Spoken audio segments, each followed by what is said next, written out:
Sini. Aku kasih tahu sejarah dan perkembangan gadget.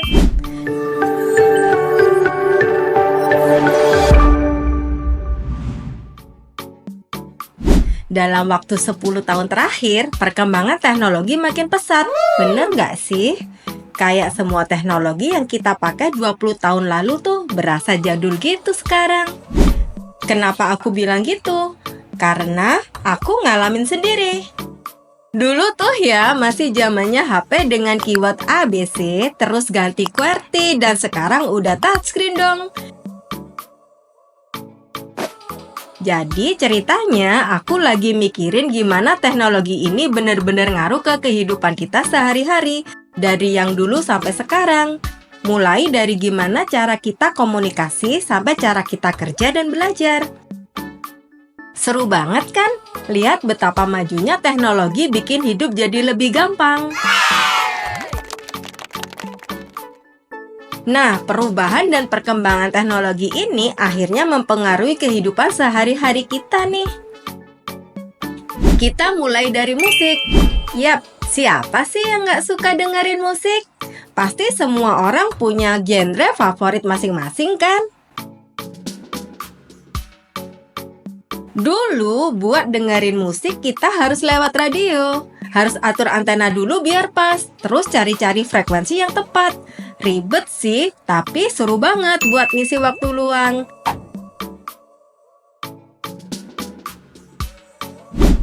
Kemudian muncullah MP3. Tinggal masukin memory card yang sudah berisi lagu-lagu favorit kita, colok earphone dan voila. Kita bisa nikmatin musik tanpa harus repot-repot cari channel lagi. Nah, kalau zaman sekarang jelas lebih canggih dong.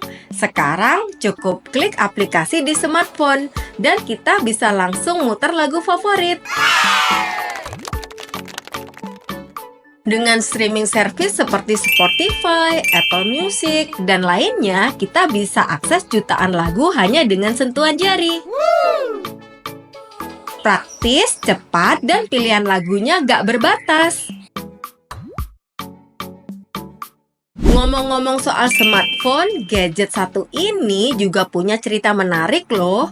Dulu smartphone cuma dipakai buat komunikasi, teleponan doang.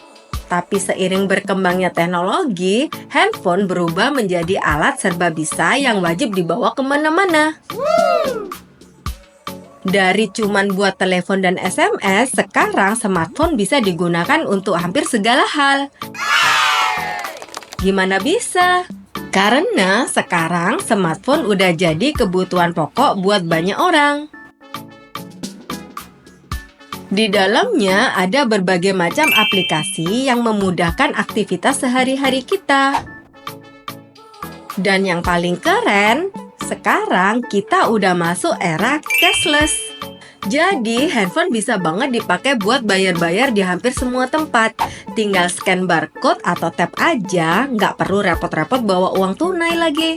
Dengan e-wallet seperti OVO, GoPay, dan Dana, transaksi jadi lebih mudah dan aman.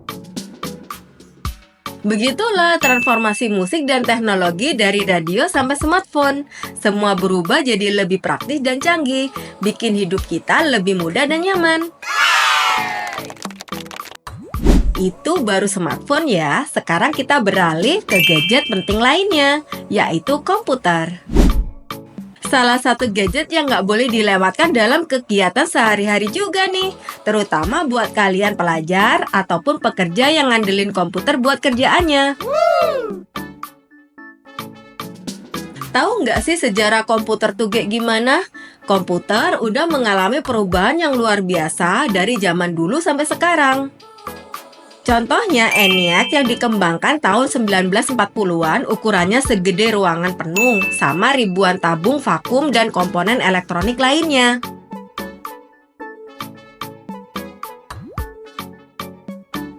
Masuk ke era 1950-an dan 1960-an, teknologi transistor mulai menggantikan tabung vakum. Ini bikin komputer jadi lebih kecil, efisien, dan handal. Komputer mainframe mulai muncul di universitas dan perusahaan besar, bisa memproses data dalam jumlah besar dengan cepat. Tapi ukuran dan biayanya masih jadi hambatan buat orang punya komputer pribadi. Nah, pada tahun 1970-an, revolusi mikroprosesor terjadi. Apple dan IBM jadi pionir untuk memperkenalkan komputer pribadi atau PC, personal computer, pada tahun 1970-an dan di awal 1980-an. Pada 1990-an, komputer pribadi semakin canggih dengan hadirnya sistem operasi berbasis grafis, kayak Windows dan Macintosh. Internet juga mulai populer, mengubah cara kita kerja, belajar, dan berkomunikasi.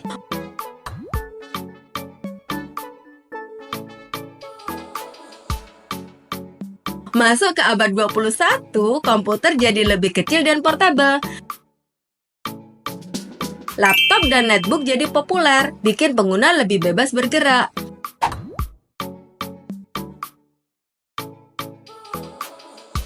Perkembangan teknologi nirkabel kayak Wi-Fi juga bikin akses internet jadi lebih mudah dan luas.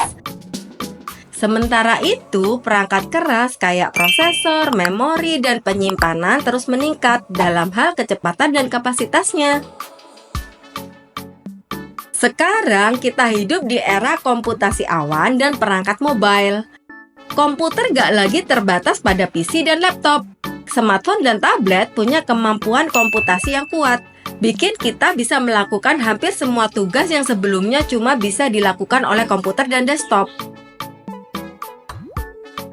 Layanan cloud kayak Google Drive, Dropbox, dan AWS memungkinkan penyimpanan dan pemrosesan data secara online, bikin hidup kita lebih fleksibel dan mudah.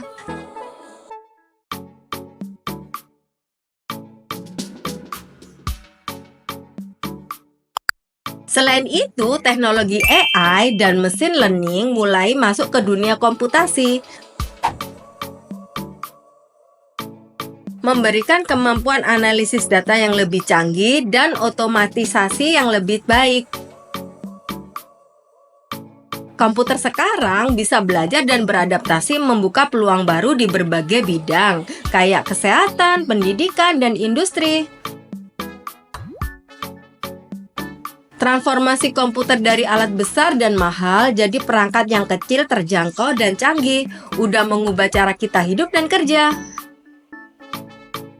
Dengan teknologi yang terus berkembang, masa depan komputasi menjadikan inovasi yang lebih menarik dan bermanfaat buat kehidupan sehari-hari kita. Gak kerasa ya, kita udah banyak banget dibantu sama perkembangan gadget. Gadget apa lagi nih yang bantuin kamu? Tulis di bawah ya. Jangan lupa subscribe biar gak ketinggalan video menarik lainnya. See you!